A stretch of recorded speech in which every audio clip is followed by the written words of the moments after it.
The Wisconsin Badgers opened the Big Ten season last weekend in State College, Pennsylvania, lost to Penn State 6-1, played better in the finale but fell 4-2. The Badgers are 4-4 and on the road again this weekend to take on Nebraska-Omaha. I'm Brian Posick, and head coach Tony Granato joins us next on the Badger Hockey Digest.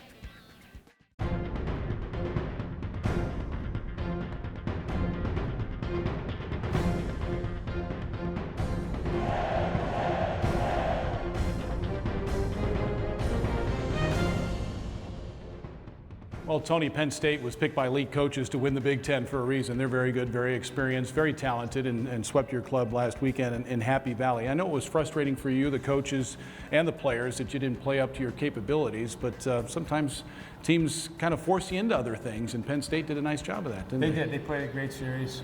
There was not a whole lot of time during that series where we seemed to get to our game and have extended, shift after shift where we were coming after them. But, the second game was much better. It was, tied pretty late in the game. We had a chance at one end where we looked like we were going to have a great opportunity. They break the play up and they go down and score the game winner. So the game was still, even though we didn't play a perfect game or didn't play the way we would like to for the full 60, we're still in a position to win. We didn't win it. So I think that there's some good things that happened that weekend that we can learn and grow from. And, I still love our team. I love our kids. I think the potential of where we can be in a short period is really, really exciting for us. And then we're going to go into an Omaha team this weekend that's going to be a new barn for all of us. None of us have played in that barn. And I think it's going to be an opportunity for us to get back to our game. We had a perfect 2 games against Duluth when you look at how we played them. And we got to get back to being consistent and understand that no matter where we play or who we play or what the score is, we have to play that way. And that's what we're looking for this weekend when we do go to Omaha. Yeah, Penn State can force things and force teams to play their way. And if you allow that to happen, they can get you. So if your team has scored a lot of pretty goals, but if a 3-on-2 rush or a 2-on-1 rush doesn't produce something, they seem to turn that and go the other way, don't they? What I think Penn State became better at is you look at the first game when they got the 6 goals, and 2 of them were late on power play when we had the major penalty, so it was really a 4-1 game. But those goals were rebounds and tips, and they were more aggressive at working to get inside our coverage at the net.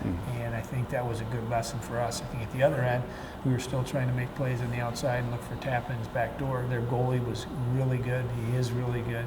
He saw lots of the opportunities that we had where he wasn't screened. And made big saves for him. So we didn't make it as hard on their goalie and Jones as they did on Daniel. And Daniel played really well. He did. Daniel gave us a chance on the second game, and like I said, there were some better things done in that game, and I'm looking forward to getting back and getting going against Omaha. Yeah, of course, we've talked all about the freshmen this season. Dylan Holloway is a young man. He's just turned 18 at the end of September, and I'm waiting for him to break out. He's got a goal and 3 points in 7 games. Didn't play in the opener at Penn State, was back in the lineup on Friday night. You just tell, boy, he's a special player. He's a special player, great kid, great worker. Him and Turcotte have the same mindset and mentality and grit that it's going to take to be, not only great college players, but go on and have long NHL careers. They're just pro players. And Dylan's, so far has had and created so many great chances that just haven't gone in for him. So, like you just said, from the breakout standpoint, he's a guy that could get on a run where he's, gets 10 points in the next 5 games. His confidence in practice, his shot, his work ethic, and everything is in alignment to him being in that position to have some really big weekends coming up for us. Yeah, Dylan Holloway was the Canadian Junior Player of the Year last year. Let's take 2 minutes with Dylan Holloway.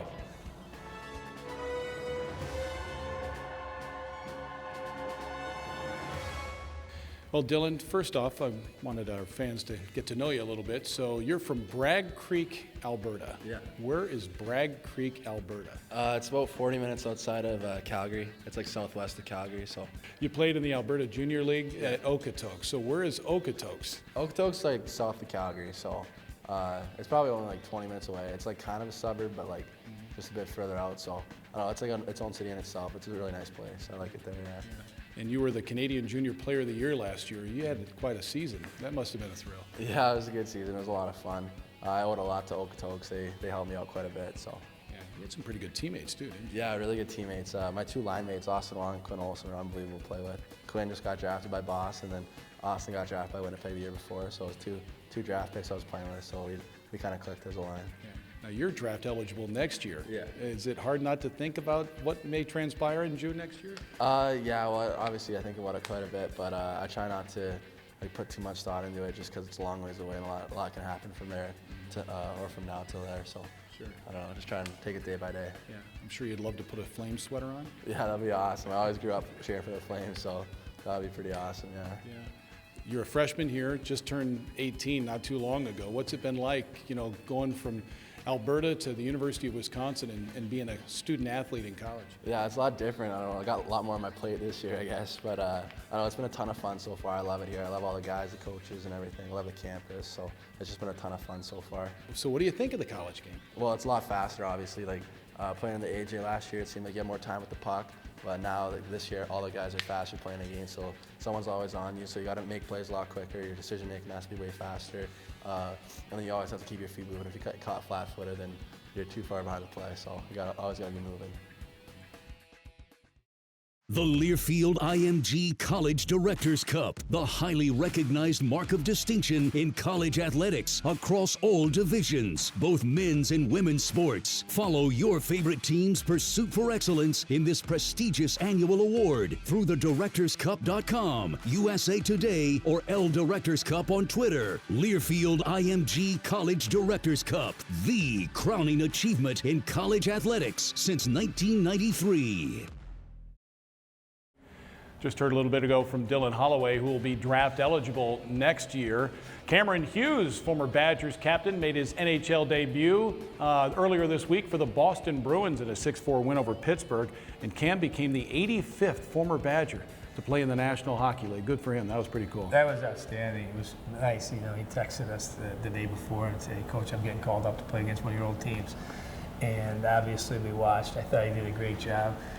We were laughing because, he was on the ice versus Crosby and Malkin and everybody else, and he did an outstanding job. Killed some penalties, looked nice and poised and confident, so hopefully this is the start of something that, we'll continue to get more ice time and more games in Boston. Yeah, we'll have to get Cameron Hughes' sweater up at the Kohl Center, too, here very shortly. Wisconsin's on the road, final non-conference series of the first half of the season against Nebraska-Omaha, a team that's off to a good start, ranked in the top 20. Mike Gavin is their head coach. They've got an excellent goaltender in Isaiah Seville. Like you said, Wisconsin's never been to Baxter Arena. I've never been there either, but it's a hockey-hungry town, Omaha, Nebraska. This should be fun. It is, and they're playing well, like you said, and it's an opportunity for us to get back on track. I think it's good we're not playing a conference game this weekend. There's some things that we're going to fool around with a little bit with line combinations. I think that was one of the things as the Penn State series went along.